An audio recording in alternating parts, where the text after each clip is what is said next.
Hello ladies and gentlemen, and welcome back to my channel for another Hot Toys 1/6 scale Guardians of the Galaxy Volume 3 figure unboxing and review. Today, we're taking a look at Rocket and Cosmo. Now, I got my set at a discount from Pop Collectibles. As always, do your own research, make sure you're comfortable before buying. I've popped a link to their site in the description, along with the discount code Justin's Collection, for 5% off your order if you do decide to buy from them. While you're down there, why not hit that subscribe, bell notification icon, and join button, so you're notified as soon as a new Guardians figure review goes live on the channel. Right off the bat, I'm glad they decided to give Rocket a brand new head sculpt and increase the size of Cosmo at the last minute, because she was underscaled with the prototype, and Rocket coming with a reused head sculpt for the third or fourth time just wouldn't have gone over well, considering he was pretty much the heart of the movie. At least I think so. As for the box art, we've got their names up top with this holographic textured print over the font. It looks really interesting, actually. We've got some images of both characters, but the picture of Cosmo is skewed very strangely. We also have some read-ups, so just feel free to pause to read. On the side of the box, it's mostly just the colours from the front cover spilling over the edge. But we do have a lot of texture on the surface. You'll see what I mean when you get this in hand. Around the back, warnings, legal information, and Hot Toy store locations. Plus their names done in this really cool retro-looking music-style font with the waveform underneath it. Is this meant to be the Zune or a music player? It looks rusty, but there's definitely a rasterized, glossy-looking screen up top. If that's the vibe they were going for, they absolutely nailed it. There's something about the artwork on this slipcover that just feels special. I don't know if it's the Polaroid-style pictures with the quotes down below, or the fact that it's the end of an era for this version of the Guardians team. Whatever it is, they've done a great job with the artwork on this box all the way around. On the read-ups are the exact same ones that we literally just saw on the front of the box, so no need to pause to read those. First in-hand impressions for Cosmo as the flight pole goes flying. Size-wise, absolutely an improvement. Moving on to Rocket, he's the smallest figure in the box, but he packs a punch. I can already tell that this head sculpt is unique, to say the least. What we're going to do now is get all of their accessories laid out in the light box, but they're mostly just for Rocket, and take a closer look at everything they come with. Starting off with the display base first. It's just meant for Rocket. It doesn't say Rocket and Cosmo on it, so she can go somewhere else in the collection, I suppose, but not on this display base. It's only meant for Rocket. Up top, we've got this matte textured surface with a Ravager logo in the background. Guardians of the Galaxy Volume 3 in high gloss around the front, so that pops. Then up top, a very small articulated flight pole and spring-loaded waist clamp. Even though Rocket is smaller than usual, still don't use this waist clamp. It'll dig into his outfit and cause irreparable damage over time.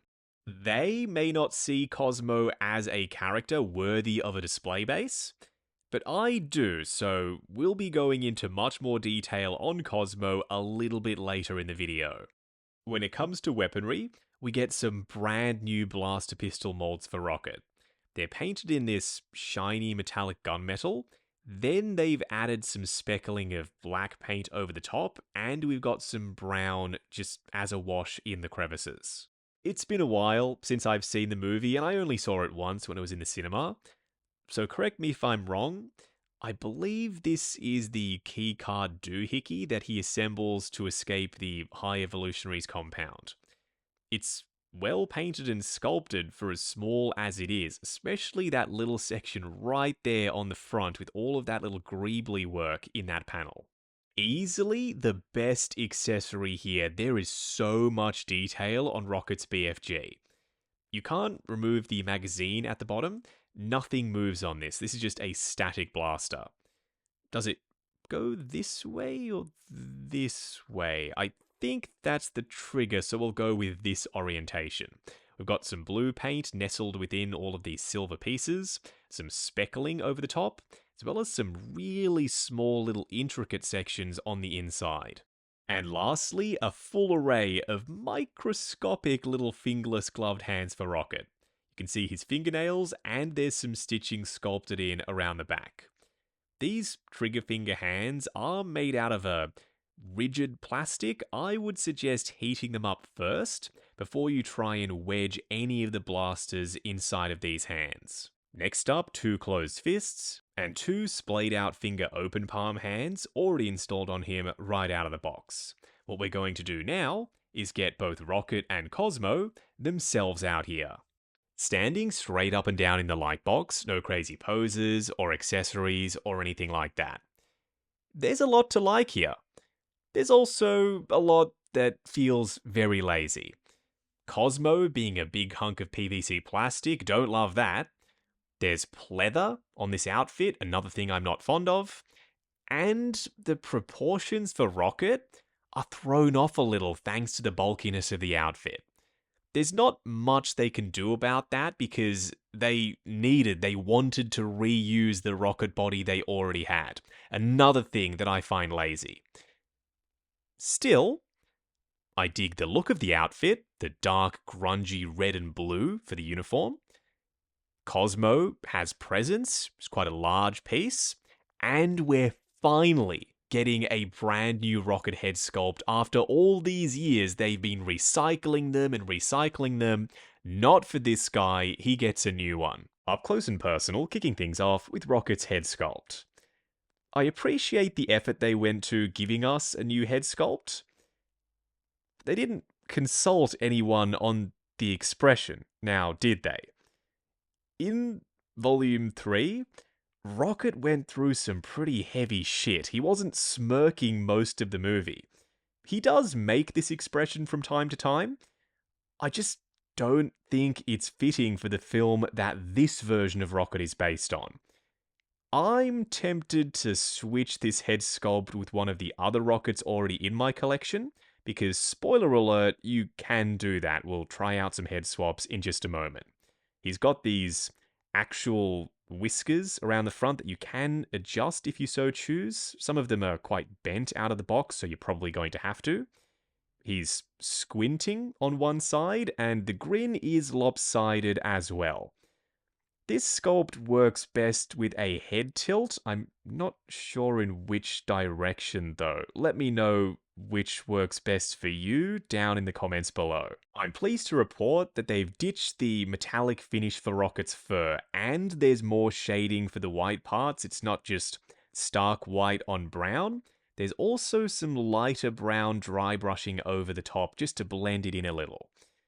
I'm not quite sure what this material is on the back of his outfit, but it looks so sus. It's creased and it's wrinkled right out of the box, and it feels almost like pleather. I'm hoping it isn't, but it's something to watch out for when you're posing Rocket's neck. That will sink into the gap underneath the articulated neck, it'll get pinched, and you may cause damage if you're not careful. For the most part, his outfit is just made of normal fabric. Everywhere where you can see the textured weave and the stitching, that's fabric. But then we've got rubbery plastic overlays and some screen printing, some ribbed sections, these straps which actually are made of pleather, and these pouches that sit on his thighs, they're also made of pleather. The outfit is an asymmetrical design. We've got a shoulder pad over the top of his normal shoulder pads on his left side, but not the right, and this cutout for the front flap of his outfit on the right side.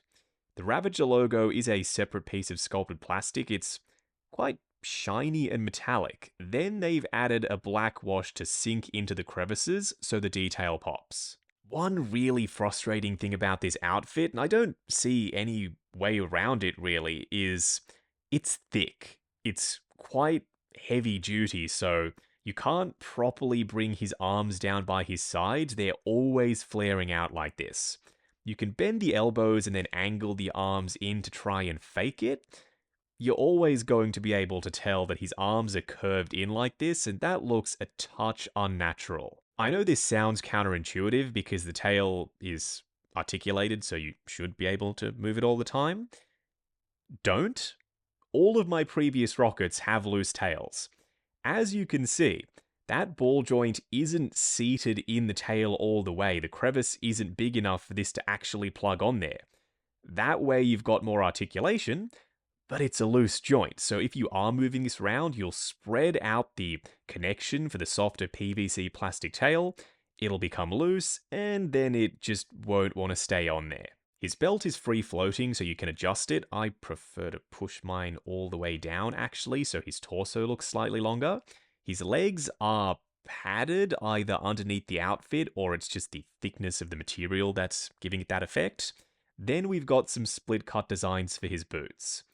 The metallic silver they've used is even shinier than the gold that they've painted the Ravager logo in. And we've got some speckling of rustwork over the top, plus some black paint as well. And a wash in the crevices to highlight that sculpt work. On the underside, some fully sculpted and painted tread. I reckon it's head swap time. On the right, we've got Guardians 1 with the teeth gritted head sculpt. I still actually quite like this one. In the middle, the newest of the bunch, the grinning/smirking sculpt from Volume 3. And on the left, Volume 2, Infinity War and Endgame all used this screaming head sculpt, and a new one was supposed to come with it as well, before they updated it and changed it out for this grinning sculpt. That's controversial, to say the least. Dude, this is so good. The BFG, the Volume 1 outfit, the grinning head sculpt, he's always going to be displayed like this now. It fits the vibe of this version of Rocket from the first movie. The only issue is that there's a fur color and detail mismatch between the head sculpt and everything else, because with this one, they decided to add a lighter brown dry brush to the fur, which they haven't actually done with any of the subsequent Rocket Raccoon releases. Now I can grab the teeth gritted head sculpt and use it on this body. Likeness-wise, and I know it's crazy to say that because he's a freaking raccoon for crying out loud, it's not quite as good as the newer head sculpts for me personally. It still looks like Rocket, but it's not perfect. New head sculpt endgame body? Nah, not for me, because the goggles on his forehead are a big part of the look from this movie, and these goggles simply aren't compatible with the new head sculpt. There is no magnet inside of it. Oh, and because you can't see the neck from the front thanks to the high collar, the dry brush on the fur for the head sculpt versus the body not having it isn't super noticeable if you're using the Volume 1 head sculpt. I know I said that I'm happy they gave us a new head sculpt because this one they just used far too many times, and they have. Now that I'm seeing it on the body, call me a hypocrite. I wanted a new sculpt. I'm going to display him with the screaming head sculpt on because it fits, it suits this look for him. Both guns out, screaming, ready to kick some serious butt. As promised, let's take a brief but closer look at Cosmo. Her outfit is all fully sculpted, including the hoses and the patches and whatnot. It's just a hunk of PVC plastic. There is some articulation for the front legs, and the head sculpt is on a double ball peg. The collar isn't hollow, though, so you get barely any range out of the sculpt, save for some swivel and a bit of up and down action. She doesn't look bad, she doesn't look great.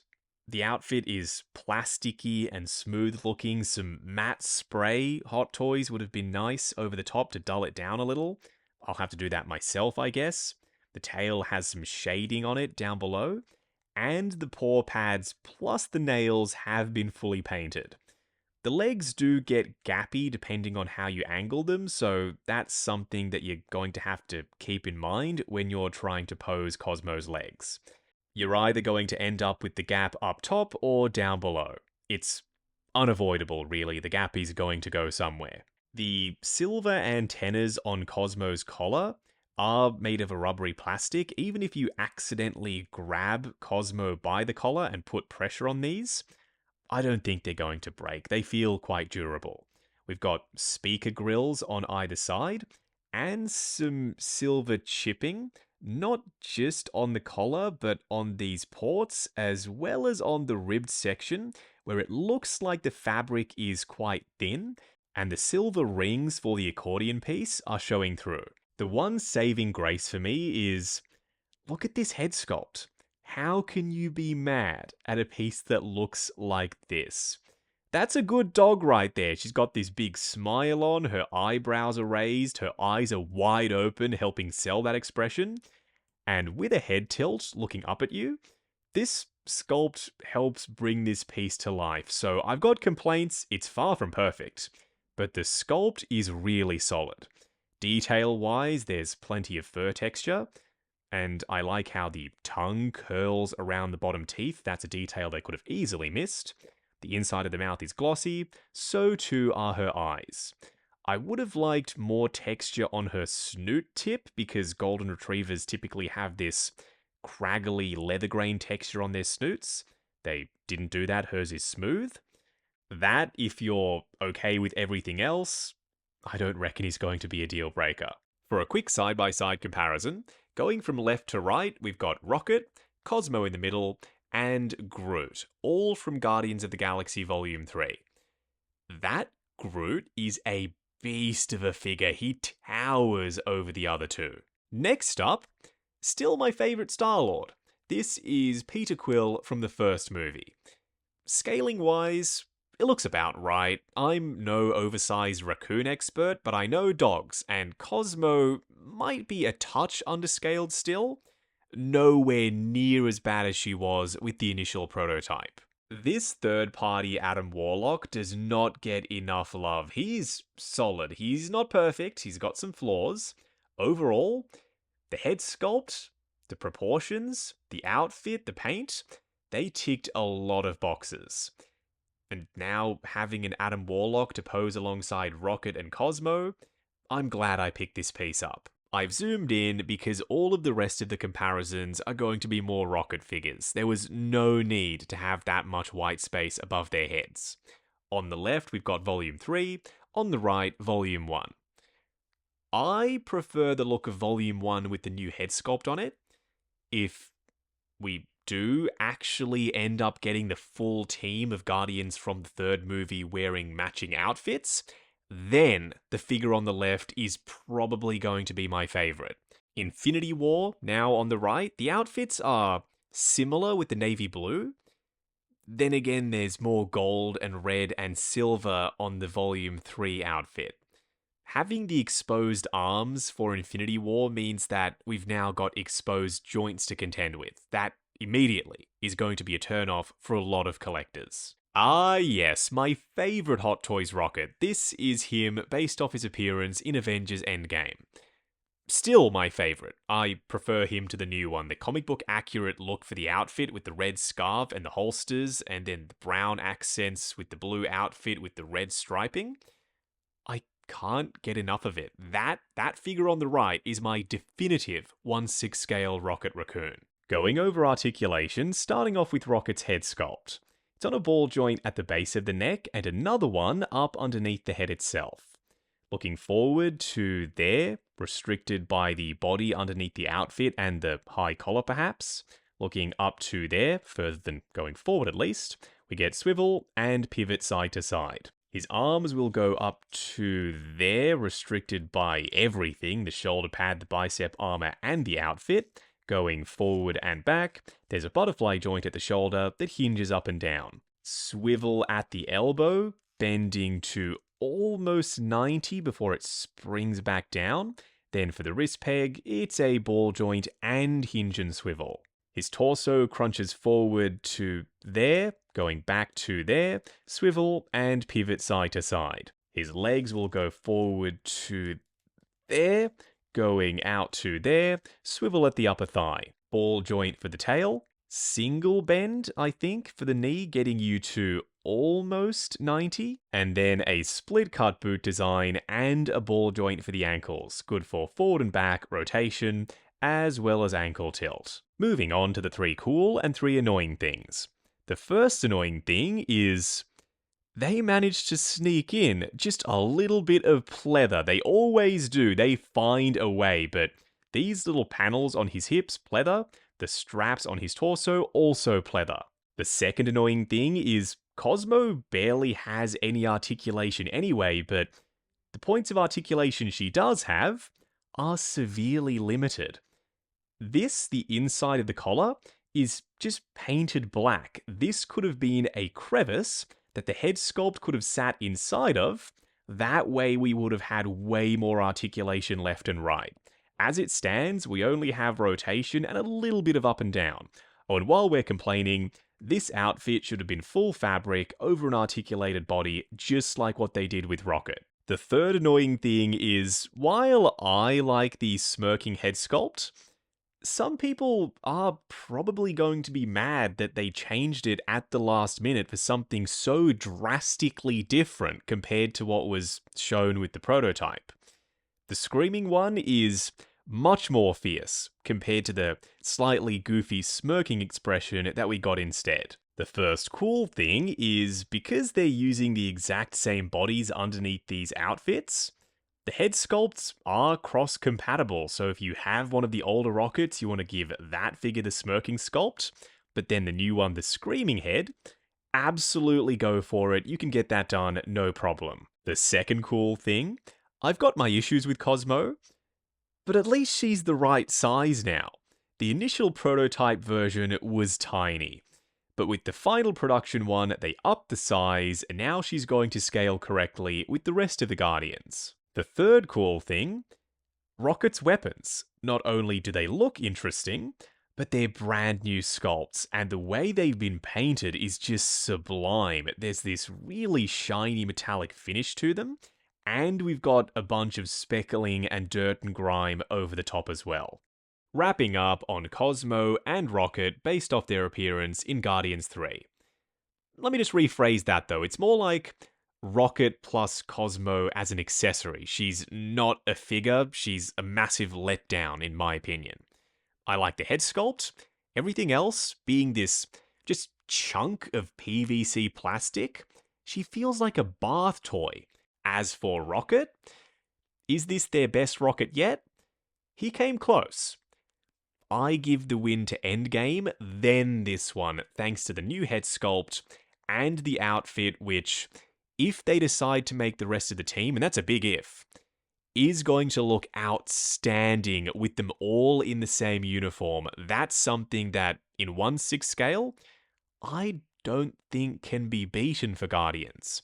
Right now, they've got plenty left to announce from this movie, and I don't think it's going to happen, because if they announce them today, as this video drops, those figures are going to release like 1 or 2 years from now. As a value proposition for collectors, picking up these and waiting 2 years to complete the rest of the line, not great.